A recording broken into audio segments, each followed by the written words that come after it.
السلام علیکم سامعین، 27 ربیع الثانی ہے، 23 نومبر ہے۔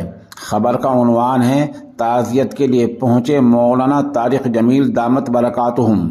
آپ کو پتہ ہی ہے کہ کچھ دن پہلے پاکستان کے مفتی اعظم حضرت مولانا مفتی محمد رفیع عثمانی رحمۃ اللہ علیہ کا انتقال ہو گیا تھا۔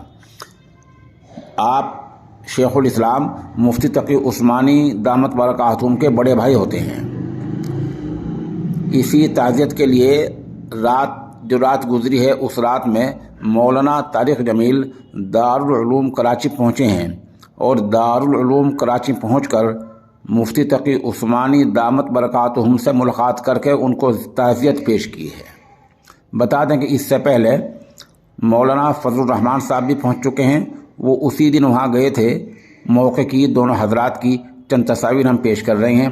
اس خبر کے لیے جناب حافظ عزیز احمد صاحب کا نہایت ہی شکر گزار ہوں۔